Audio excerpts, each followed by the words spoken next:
Hello guys, welcome back again to our YouTube channel true visa guide, जिसमें कि हम आपको आपके लिए यूजफुल इंफॉर्मेशन देते हैं visa, immigration, rules, policies, processes के बारे में और आपको क्या चीज़ों का ध्यान रखना है और आपको एब्यूज से कैसे बचना है। आई होप कि आप हमारी वीडियोस को पसंद कर रहे होंगे और हमारे चैनल को सब्सक्राइब करें और ज़्यादा इंफॉर्मेशन लेने के लिए। और अगर आपको वीडियोस अच्छी लग रही हैं तो ज़्यादा से ज़्यादा शेयर करें ताकि उन लोगों तक हमारी बात पहुंचे जिन लोगों को इन चीज़ों की ज़रूरत है, समझने की ज़रूरत है और अपना करियर आगे प्लान कर रहे हैं अब्रॉड कंट्रीज जाने का। फ्रेंड्स, जैसा कि मैंने लास्ट वीडियो में बात किया था जिसमें कि हमने 491 सब क्लास के बारे में डिस्कस किया था, मैंने उसमें भी बोला था कि नेक्स्ट वीडियो हम बनाने जा रहे हैं स्किल असेसमेंट के ऊपर। तो बेसिकली स्किल असेसमेंट चाहिए क्यों? आप जब भी ऑस्ट्रेलिया के वर्क वीजा को अप्लाई करते हैं तो आपको स्किल असेसमेंट करवानी पड़ती है। आप चाहे ऑफशोर करवा रहे हैं, चाहे विद इन ऑस्ट्रेलिया है, आप स्टडी वीजा पर हैं, उसके बाद आपने पीआर की फाइल लगानी है तो आपको ये स्किल असेसमेंट करवानी पड़ती है। तो स्किल असेसमेंट करता कौन है? स्किल असेसमेंट ऑस्ट्रेलियन गवर्नमेंट ने, इमिग्रेशन डिपार्टमेंट ने कुछ एजेंसीज को ऑथराइज किया हुआ है जो कि स्किल असेसमेंट करती है। वो स्किल असेसमेंट किन बेसिस पे होती है उनके बारे में इस वीडियो में जानेंगे। तो सबसे पहला जो फैक्टर है वो है एज। जब भी आप स्किल्ड वर्कर वीजा के लिए अप्लाई कर रहे हो, चाहे 186 है, 189 है, 190 है या 491 है, उसमें आपके एज के बेसिस पे पॉइंट्स मिलते हैं। देखिए, आप किसी भी कंट्री में आप वर्क करने जाते हैं तो उनको यंग प्रोफेशनल चाहिए, यंग एंड स्किल्ड प्रोफेशनल्स। तो उन्होंने भी एक सिस्टम बनाया एज का, एज की ग्रुपिंग करी, तो उसके हिसाब से पॉइंट्स मिलते हैं। इसमें फ्रेंड्स जो मैक्सिमम पॉइंट्स मिलते हैं वो है 30 पॉइंट्स। अब 30 पॉइंट्स किसे मिलते हैं? जिनकी एज 25 से लेकर 32 के बीच में। अगर आपकी एज 25 टू 30 के बीच में है तो आपको 30 पॉइंट्स मिलते हैं एज के बेसिस पे। अगर आपकी 33 से 39 है, आपको 25 मिलते हैं। अगर आपकी 40 टू 44 है, 15 पॉइंट्स आपको मिलते हैं। अगर आप 45 से अबव है तो 0 पॉइंट मिलते हैं, राइट। और इसके अलावा अगर आप 18 से 24 के बीच में है तो आपको 25 पॉइंट्स मिलते हैं। यानी कि यंग प्रोफेशनल्स की ही जरूरत है। ज्यादा जो पॉइंट्स मिल रहे हैं वहां 39 ईयर्स तक मिल रहे हैं, 25 टू 30 के बीच में, राइट। तो सबसे पहला बड़ा फैक्टर है आपकी एज क्या है। तो आप अगर प्लान कर रहे हैं ऑस्ट्रेलिया में पीआर होने का, स्किल्ड वीजा के ऊपर जाने का, तो आप अपनी एज को कंसीडर कीजिए कि कब आपने प्लान करना है, कितने की एज में करना है, ताकि आपको पॉइंट्स में ज्यादा, असेसमेंट में ज्यादा पॉइंट्स मिल सके। सेकेंड फैक्टर आता है आपका एजुकेशन। आपने चाहे ऑफशोर एजुकेशन कर रखी है, चाहे आप ऑस्ट्रेलिया में बैठे हैं वहां पर कर रहे हैं, तो उसकी एजुकेशन के हिसाब से आपको पॉइंट्स मिलते हैं। अगर आपने डॉक्टरेट यानी कि पीएचडी कर रखी है, आपको 20 पॉइंट्स मिलते हैं। अगर आपने कोई बैचलर्स और मास्टर डिग्री कर रखी है और उसके जो पॉइंट्स मिलते हैं 15 पॉइंट्स मिलते हैं। अगर आपने डिप्लोमा या ट्रेड सर्टिफिकेशन का कोई कोर्स कर रखा है तो आपको 10 पॉइंट्स मिलते हैं। और इसके अलावा अगर आपने कोई स्पेशलिस्ट एजुकेशन में आपने कोई रिसर्च करी हुई है और ऑस्ट्रेलियन इंस्टीट्यूशन में करी हुई है, आपने मास्टर्स में रिसर्च या पीएचडी करी हुई है और ऑस्ट्रेलियन इंस्टीट्यूशन में करी हुई है, तो आपको 10 एक्स्ट्रा पॉइंट में मिलते हैं। यानी कि अगर आप मास्टर डिग्री होल्डर है यहां इंडिया में, आपको 15 पॉइंट्स मिल गए।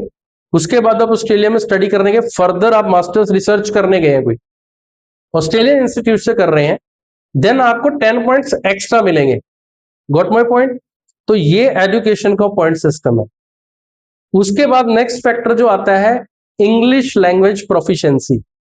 अब इंग्लिश लैंग्वेज, देखो, आप इंग्लिश स्पीकिंग कंट्री में जा रहे हो, आप अपना करियर ऑस्ट्रेलिया में बनाने जा रहे हो, देन आपको इंग्लिश लैंग्वेज आनी चाहिए और उसकी प्रोफिशिएंसी चेक करते हैं वो।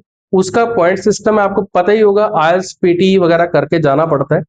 तो मैं आईएलटीएस का टेस्ट स्कोर के हिसाब से ले रहा हूं कि अगर आपके चारों मॉड्यूल्स में यानी कि रीडिंग, स्पीकिंग, राइटिंग, ये सभी मॉड्यूल्स में अगर आपके 6 ईच हैं चारों मॉड्यूल्स में, देन आपको कंप्लीटेड माना जाएगा, बट आपको जो पॉइंट्स मिलेंगे स्किल्स असेसमेंट में वो 0 पॉइंट्स मिलेंगे। Got my point? आपका रीडिंग में, आपका स्पीकिंग में, आपका राइटिंग में, ठीक है, और आपके चौथे मॉड्यूल में, चारों में मिला के, लिसनिंग में, सभी में मिला के अगर आपके हर एक में 6 बैंड है तो भी आपको 0 स्कोर मिलेगा।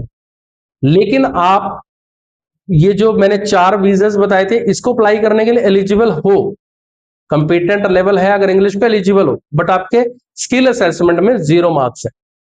अगर आपके 7 बैंड्स हैं ईच मॉड्यूल में, तब आपकी इंग्लिश प्रोफिशिएंट है तो आपको 10 पॉइंट्स मिलते हैं।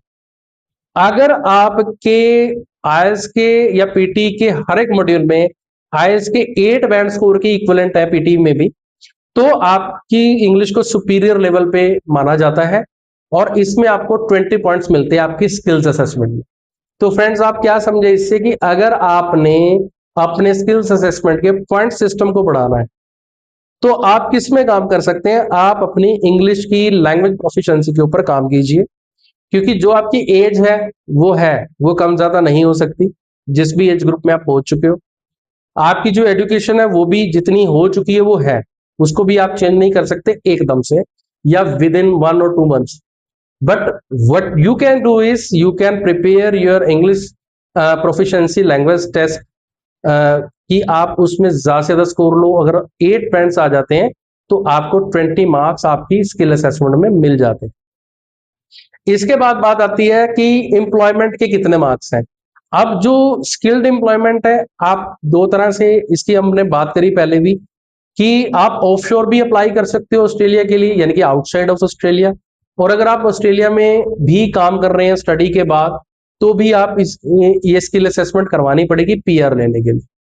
तो अगर आप आउटसाइड ऑस्ट्रेलिया यानी कि अगर आप इंडिया बैठे हैं तो आपको एक्सपीरियंस के बेसिस पे आपकी जो भी स्किल्स ऑक्यूपेशन लिस्ट में देख रहे हो उसके हिसाब से उस स्किल में कितना एक्सपीरियंस है उसके हिसाब से पॉइंट्स मिलते हैं। तो अगर आपका 8 इयर्स का कम से कम का एक्सपीरियंस है तो आपको 15 पॉइंट्स मिलते हैं। अगर आपका एक्सपीरियंस 5 to 8 इयर्स के बीच में है तो आपको 10 पॉइंट्स मिलते हैं। अगर आपका एक्सपीरियंस 3 to 5 इयर्स है तो आपको 5 पॉइंट्स मिलते हैं। लेकिन अगर आपके 3 से लेस है तो 0 मार्क्स मिलते हैं। तभी मैंने जो 186 सब क्लास वीजा की जो वीडियो बनाई थी उसमें मैंने बताया भी था कि आपका एक्सपीरियंस कम से कम 3 साल का होना चाहिए, क्योंकि 3 साल का एक्सपीरियंस अगर होगा तो आपको एटलीस्ट 5 पॉइंट्स तो मिलेंगे। इसके बाद बात आती है कि अगर आप विद इन ऑस्ट्रेलिया भी काम कर रहे हैं तो उसके लिए भी आपको मार्क्स मिलते हैं। यही सिस्टम है, लेकिन इसका विंडो अलग है। विंडो कैसे अलग है? अगर आपके पास कम से कम 8 साल का एक्सपीरियंस है तो आपको 20 पॉइंट्स मिल जाते हैं, राइट। अगर आपका 5 से 8 के बीच में है तो आपको 15 पॉइंट्स मिल जाते हैं। अगर आपका 3 to 5 है तो 10 पॉइंट्स मिल जाते हैं। अगर आपका 1 to 3 इयर्स का है तो आपको 5 पॉइंट्स मिल जाते हैं। और अगर आपका लेस देन 1 ईयर का एक्सपीरियंस है तो आपको 0 पॉइंट्स मिलते हैं। तो ये हो गया आपकी एम्प्लॉयमेंट के बेसिस पे आपको पर्टिकुलर स्किल्स में जो भी एक्सपीरियंस है उसके हिसाब से आपको क्या मार्क्स मिलते हैं। इसके बाद बात करते हैं ये जो फैक्टर्स के बाद अदर फैक्टर्स क्या हैं जिसमें कि आपकी असेसमेंट में पॉइंट्स ऐड होते हैं। तो एक होता है उसमें प्रोफेशनल ईयर इन ऑस्ट्रेलिया, इसके 5 पॉइंट्स मिलते हैं। अगर आप ऑस्ट्रेलिया में 1 साल यानी कि 12 मंथ्स का प्रोफेशनल पीरियड आपने बिताया है और पर्टिकुलर उसमें कुछ एरियाज हैं उसमें वर्क किया है तो आपको 5 एक्स्ट्रा पॉइंट्स मिल जाते हैं।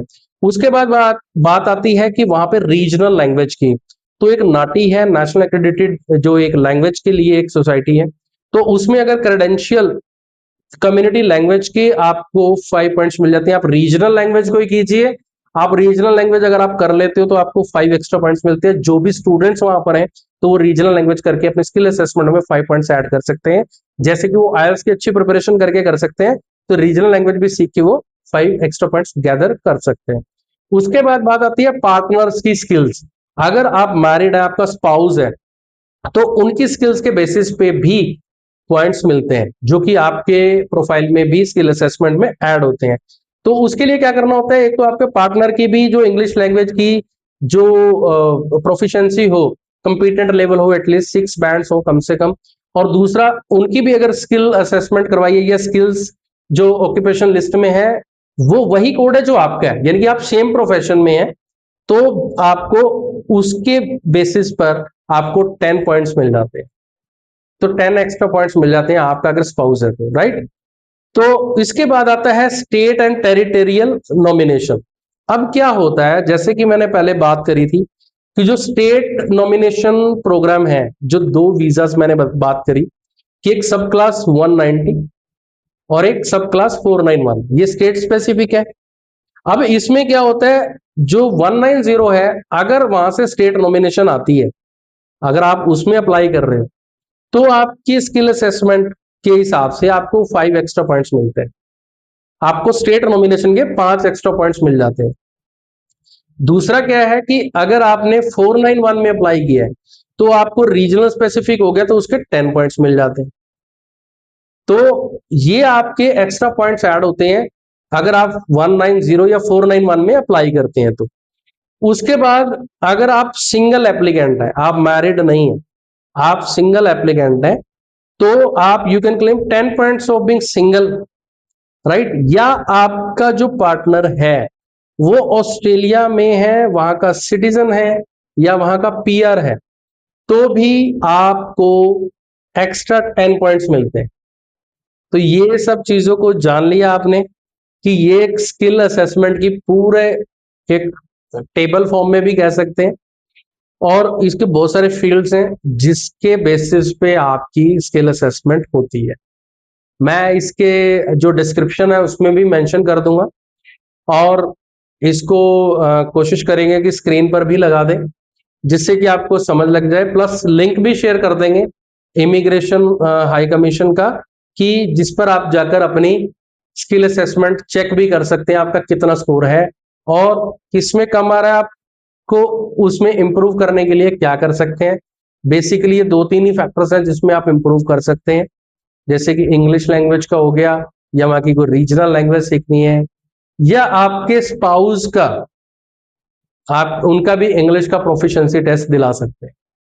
आई होप कि ये वीडियो में आपको समझ आएगा कि ऑस्ट्रेलियन स्किल्ड वीजा के लिए जो स्किल असेसमेंट करानी होती है तो वो क्या क्या फैक्टर्स हैं, कैसे इफेक्ट करते हैं, कैसे स्कोर कैलकुलेट होता है। बने रहिए इस चैनल के साथ, आप हमारे चैनल को सब्सक्राइब करें मोर इंफॉर्मेटिव वीडियोस के लिए। और अगर आपको हमारी वीडियोस ये पसंद आ रही हैं, ज्यादा से ज्यादा शेयर करें, उन लोगों तक पहुंचाने में हेल्प करें जिनको ऐसी इंफॉर्मेशन की जरूरत है। मिलेंगे नेक्स्ट वीडियो में कुछ नई यूजफुल इंफॉर्मेशन के साथ आप लोगों के लिए। Thank you.